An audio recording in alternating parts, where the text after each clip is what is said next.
प्रिय अभिभावक, सादर अभिवादन। जहाँ तक मुझे याद है कि ये जो सत्र नवीन प्रारंभ हुआ अप्रैल 2026 से, इसमें आपकी हमारी ये प्रथम वार्ता वीडियो के माध्यम से हो रही है। लेकिन बंधुओं, मेरी प्रिय बहनों, मेरे प्रिय बच्चों, आप में से बहुत से ऐसे अभिभावक भी हैं जो हमारे शिष्य रहे होंगे। आप सबसे आज की जो ये परिचर्चा है, ये एक गंभीर विचारधारा को लेकर के है। आप ये समझिए कि आज की जो हम आपसे वीडियो के माध्यम से अनुरोध कर रहे हैं, इस अनुरोध को बहुत ही गंभीरता के साथ लेना है। अभी कुछ दिन पहले बुंदेलखंड के जालौन जनपद में एक गांव है चमारी, वहां के श्री सौरभ द्विवेदी जी, जो लल्लन टॉप के प्रधान संपादक थे, वर्तमान में नहीं है, उन्होंने अपने पिताजी के नाम पर एक पुस्तकालय शुरू किया। उस पुस्तकालय में बहुत से बुद्धिजीवी आए, यहाँ तक कि यूपीएससी के मेन मेंटर आदरणीय श्री विकास दिव्य कीर्ति जी भी वहाँ पर उपस्थित थे। मैंने सबके उद्बोधन को सुना। सबके उद्बोधन को सुनने के बाद अंत में जब सौरभ द्विवेदी जी का उद्बोधन हुआ तो वह एकदम दिल तक हमारे छू गया, हृदय को स्पर्श कर गया। उन्होंने कहा कि पुस्तकें यह नहीं देखती हैं कि आप किस जाति के हो, किस धर्म के हो, किस रंग के हो, आपका शरीर पूरी तरह से सही है कि नहीं सही है, आप विकलांग हो या आप अव्यवस्थित हो, ये पुस्तकें नहीं देखती हैं। पुस्तकें ये देखती हैं कि आप उनसे लगाव कितना करते हो, आप उनसे प्रेम कितना करते हो। आप देख रहे हैं कि आज के भी इस समय में हम आप चाहे जिस जाति धर्म के हों, चाहे जिसमें बटे हों, लेकिन सम्मान प्रतिभा का हो रहा है, प्रतिभा की इज्जत हो रही है, चाहे वो जिस वर्ग का व्यक्ति हो। आने वाले समय में ये और बहुत ज़्यादा तेजी से फैलेगी। इसके लिए आज की जो ये परिचर्चा है, इसी मुद्दे को लेकर के। मेरा छोटा भाई इंटरमीडिएट में था। हमारे ताऊ जी एक दिन मुझसे पूछने लगे कि मुकेश की पढ़ाई कैसे चल रही है। मैंने बड़े गर्व के साथ कहा कि बैशवाड़ा इंटर कॉलेज से TCM से इंटर कर रहे हैं। उस समय बैशवाड़ा इंटर कॉलेज नंबर 1 पे था इंटर में, अभी भी है। अभी भी मैं उस विद्यालय को एक अलग दृष्टि से देखता हूँ। साथ में उनके ट्यूशन लगे हुए हैं, 4 ट्यूशन लगे हुए हैं। तो उनके मुंह से एक बात निकली कि जब वो दिन भर पढ़ाया जाता है तो वो स्वयं कब पढ़ता है। आज का मेन मुद्दा बंधुओं इसी बात को लेकर के है कि हमारा बच्चा स्वयं कितनी देर तक पढ़ता है, इस पर हमें ध्यान देने की जरूरत है। हम बच्चों को बताते हैं, हम बच्चों को समझाते हैं। लगभग प्रत्येक दिन मैं 2 घंटे विद्यालय में रहता हूँ। हर सेक्शन में जाकर के बस इसी बात की इंक्वायरी करता हूँ कि क्लास में या सेक्शन में कमज़ोर बच्चा कौन है और उसके सुधार पर हम क्या कर रहे हैं। लेकिन जब हम घर से बाहर, स्कूल से बाहर निकलते हैं और मोहल्ले में देखते हैं तो बच्चों पर आज के समय अभिभावक का नियंत्रण नहीं है या कि लापरवाही है। इस बात को हम समझ नहीं पा रहे हैं। हमारे विद्यार्थी जीवन में हम लोग अपने माता पिता को कांपते थे, समझ लीजिए, अभी भी कांपते हैं, अभी भी डरते हैं। लेकिन उस समय का जो डर था वो एक अलग प्रकार का था। एक निश्चित समय सीमा थी। मेरी माता जी तो आप मान करके चलिए कि हाई स्कूल तक शिक्षा प्राप्त किए, लेकिन जो अन्य जगह मैंने देखा कि जिनकी माताएं उस समय की अशिक्षित थी, वो भी अपने बच्चों की शिक्षा पर पूरी तरह से ध्यान देती थी, उनको बैठाती थी। बच्चे स्वयं पढ़ते थे, जो पद्धति इस समय गायब हो रही है। हम देखते हैं, हम भ्रमण करते रहते हैं, बराबर 3 बजे के बाद देखते हैं तो लड़के इस तरह से तूफान चारों तरफ मचाया करते हैं कि पूछिए ही मत। हमारे विद्यालय में जो बच्चा सबसे पहले आ जाता है और सबसे बाद में जाता है, आप लोगों की शिकायत आए दिन रहती कि 1.5 घंटा विद्यालय में बच्चा बैठा रहता है। आइए जरा देखिए आकर के कि विद्यालय में बच्चा बैठा रहता है कि सिर्फ स्टडी किया करता है। सुबह आकर के आप देखिए कि क्लास शुरू होने के अगर 1 घंटा 1.5 घंटा पहले आपका बच्चा यहाँ आ रहा है तो किस अनुशासन में और किस तरीके से विद्यालय में रह रहा है। एडमिनिस्ट्रेशन, अट्रैक्शन और एजुकेशन, ये हमारे विद्यालय के मेन स्लोगन हैं और इसी पर हम चलते हैं।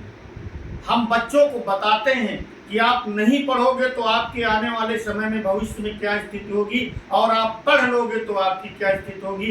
एग्जाम्पल के माध्यम से बताते हैं, व्हाइट बोर्ड में बताते हैं। वही बच्चा जो यहाँ पूरी शालीनता के साथ 24-25 अध्यापकों के बीच में रहता है, वही बच्चा घर में जाकर के उदंडता का रूप कैसे ले लेता है, ये समझने की जरूरत है। वही लड़का यहाँ क्लास में अच्छी राइटिंग में लिखता है। एग्जाम्पल है मेरे पास, सैकड़ों एग्जाम्पल, सैकड़ों नहीं, यह मान करके चलिए कि पूरे के पूरे एग्जाम्पल है कि हमारा स्टूडेंट यहाँ पर जब क्लास वर्क में कार्य करता है तो उसका क्लास वर्क का कार्य जो है बहुत ही अच्छी राइटिंग में रहता है, और उसी वर्क को जब उसको घर में करने के लिए दिया जाता है तो लगभग जहाँ तक मेरा आइडिया है 25% बच्चे ऐसे जो पूरी लापरवाही से कार्य करके लाते हैं। हम 100% रिजल्ट चाहते हैं। आप यकीन मानिए, हम कभी भी विद्यालय में किसी भी बात को लेकर के जब भी परिचर्चा करते हैं तब सीधे सीधे आपके बच्चे के शैक्षिक विकास को लेकर के परिचर्चा करते हैं, उस पर पूरी तरह से प्रतिबद्ध रहते हैं। हमारे विद्यालय के प्रधानाचार्य जी, उप प्रधानाचार्य दिव्यांशी तिवारी जी और जितना भी मेरा पूरा स्टाफ है, हमारा पूरा स्टाफ आपके बच्चे के भविष्य को लेकर के एक एक मिनट आप समझिए, जब तक बच्चा विद्यालय में रहता है और उसके बाद भी आप देखते हैं कि शाम को होमवर्क टाइप करता है, टाइप करने के बाद होमवर्क भेजा जाता है, फिर उसको प्रिंसिपल साहब चेक करते हैं, क्लास वर्क चेक किया जाता है, तब अगले दिन आपके बच्चे के पास पहुँचता है। यानी विद्यालय के अतिरिक्त मेरा अध्यापक कम से कम 2 घंटे घर में भी कार्य करता है, और जहाँ तक मुझे आइडिया है कि रोज 2-3-4 अभिभावकों से वो बात करके रिपोर्ट भी लेता है कि आपके बच्चे की स्थिति इस तरह की, इसमें ऐसे सुधार की जरूरत है। तो मदद कीजिए, आप इस बात को गंभीरता से समझिए कि बच्चे के अंदर सेल्फ स्टडी, खुद से पढ़ना, जब तक ये खुद से पढ़ना उसके अंदर नहीं जागृत होगा तब तक बहुत ही बड़ी दिक्कत आएगी। शुरुआत करते हैं हम नर्सरी से, उनका बचपन है, उनको ऐसे ही आप चलने दीजिए। वो जो भी कर रहे हैं, होमवर्क कर रहे हैं या नहीं भी कर रहे हैं, आप उन पर बहुत अधिक दबाव मत बनाइए। प्रथम बार उन्होंने क्लास में प्रवेश किया है, LKG में जब हमारा बच्चा पहुंचता है तो उसको थोड़ा सा हल्का सा प्रेशर उसके ऊपर डाला जाता है कि कम से कम नियमित रूप से होमवर्क करे, और 20 से 25 मिनट भी वो अतिरिक्त होमवर्क के अतिरिक्त पढ़ रहा है तो पर्याप्त है। यही स्थिति आपको UKG में भी लेकर के चलनी है कि बच्चा अपना ठीक से होमवर्क कर ले, 35 से 40 मिनट भी अगर वो होमवर्क के अतिरिक्त पढ़ रहा है तो उसके लिए पर्याप्त है। क्लास फर्स्ट में हम पहुंचते हैं तो फर्स्ट सेकंड में बच्चे को होमवर्क के अतिरिक्त कम से कम 1 घंटे पढ़ना चाहिए। उस 1 घंटे पर आपको ध्यान देना है। जब वो होमवर्क कर रहा है तो उसके बगल में आप बैठना है। ये जरूरी नहीं है कि आप उस होमवर्क के विषय में जानते हो, आप देखिए तो आपका बच्चा किस तरह से लिख रहा है, कैसे लिख रहा है। क्लास थर्ड से हम अपने यहाँ रबिंग सिस्टम शुरू कर देते हैं। रबिंग सिस्टम का मतलब लड़का फिजिकली थोड़ा स्ट्रांग हो जाता है तो उसको हल्का फुल्का पनिशमेंट डर के माध्यम से उसको, चूंकि उसका कोर्स भी क्लास थर्ड से बढ़ जाता है, तो इस वजह से वहाँ से हम उसको थोड़ा सा स्टिक करना शुरू करते हैं, टाइट करना शुरू करते हैं। क्लास थर्ड के बच्चे को होमवर्क के अतिरिक्त कम से कम 2 घंटे पढ़ना चाहिए। फोर्थ और फिफ्थ के बच्चे को होमवर्क के अतिरिक्त, यदि वो कोचिंग जा रहा है तो होमवर्क और कोचिंग के अतिरिक्त 3 घंटे उसकी सेल्फ स्टडी आवश्यक है। आप देखिए, आपका बच्चा जिस दिन से सेल्फ स्टडी करने लगेगा उसके अंदर एक अलग प्रकार का ग्रोथ जागृत होगा।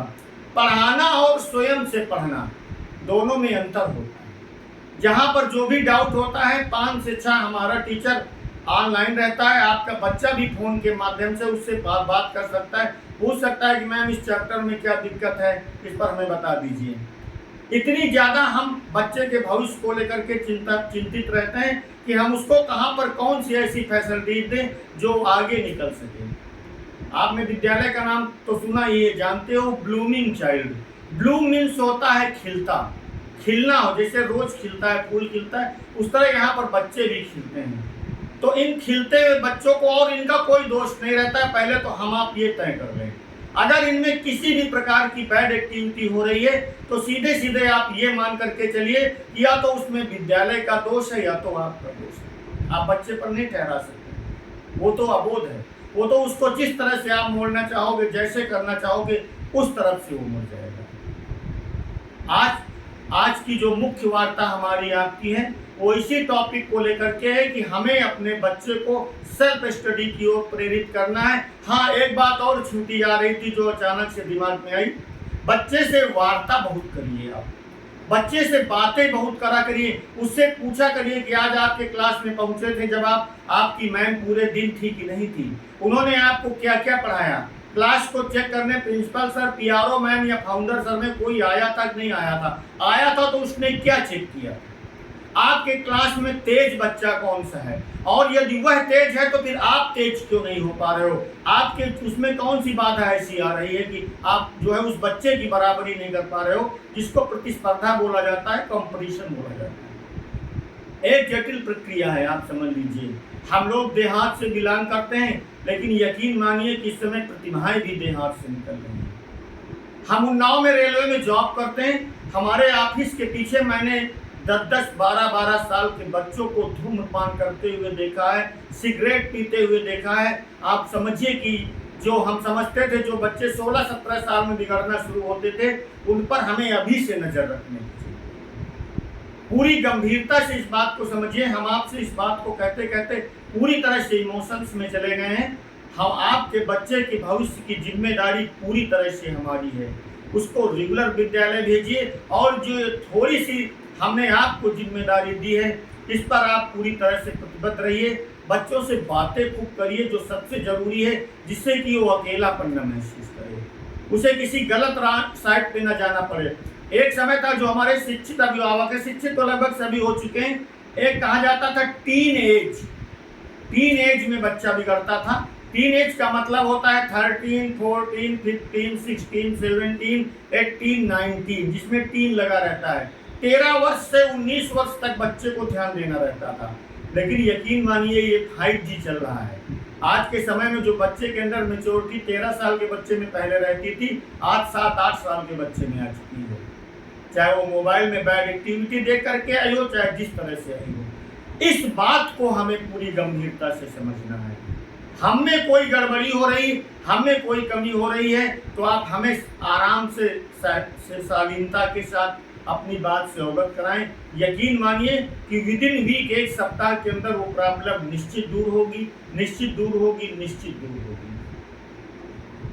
आज का ये वीडियो हम यहीं पे समाप्त कर रहे हैं। आज के वीडियो का मुख्य अभिप्राय यह है कि बच्चे को स्वयं से पढ़ने के लिए प्रेरित करना। स्वयं से उसको कैसे पढ़ना है, इसके लिए अध्यापक और मैं दोनों लोग, जो उसके क्लास टीचर्स हैं और मैं दोनों लोग जो है उसको बता चुका हूं कि आपको सेल्फ स्टडी किस प्रकार से करनी है। मिलते हैं अगले वीडियो पर, जिस पर आपसे वाहन के विषय को लेकर के कुछ चर्चा होगी। बहुत बहुत आभार, बहुत बहुत धन्यवाद, प्रणाम।